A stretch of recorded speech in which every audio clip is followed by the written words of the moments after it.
Does your user agreement still suck? I'm not sure how to answer that, Senator. Can you still hide a dead body in all that legalese where nobody can find it? Mr. Zuckerberg, let me ask you a couple of questions. Might wax a little philosophical here. I have to hand it to you. You have convinced over 2 billion people to give up all of their personal information, every bit of it, in exchange for getting to see what their high school friends had for dinner Saturday night.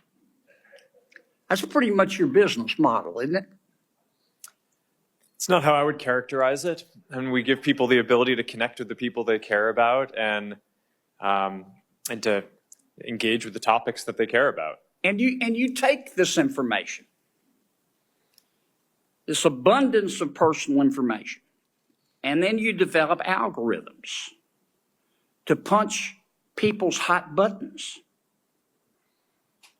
and send and steer to them information that punches their hot buttons again and again and again to keep them coming back and to keep them staying longer. And as a result, your users see only one side of an issue. And so, to some extent, your platform has become a killing field for the truth, hasn't it? I mean, Senator, I disagree with that characterization. We build ranking and recommendations because people have a lot of friends and a lot of interests, and they want to make sure that they see the content that's relevant to them. We're trying to make a product that's useful to people and make our services as helpful as possible for people to connect with the people they care about and the interests they care about. But you don't show them both sides. You don't give them balanced information. You just keep punching their hot buttons, punching their hot buttons. You don't show them balanced information so people can discern the truth for themselves. And you rev them up so much that so often your platform and others becomes just cesspools of snark where nobody learns anything, don't they? Well, Senator, I disagree with that. I think people can engage in the things that they're interested in and learn quite a bit about those. We have done a handful of different experiments and things in the past around news and trying to show content on a diverse set of perspectives. I think that there's more that needs to be explored there, but I don't think that we can solve that by ourselves. One of the things that I saw... I'm sorry to cut you off, Mr. President, but I'm going to run out of time.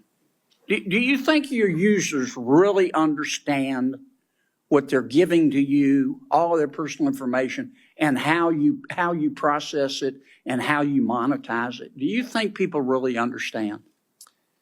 Senator, I think people understand the basic terms. I mean, I think that there's. I actually think that a lot of people overestimate how much information there is. It's been a couple of years since we talked about this.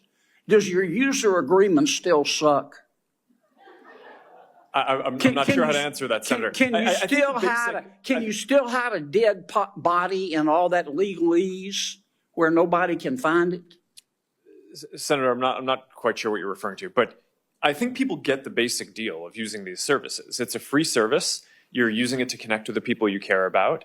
If you share something with people, other people will be able to see your information. It's inherently, if you're putting something out there to be shared publicly or with a private set of people, it's, you're inherently putting it out there. So I think people get that basic part of how the service works. But Mr. Zuckerberg, you're in the foothills of creepy. You track people who aren't even Facebook users. You track your own people, your own users who are your product, even when they're not on Facebook. I'm going to land this plane pretty quickly, Mr. Chairman. I mean, it's creepy.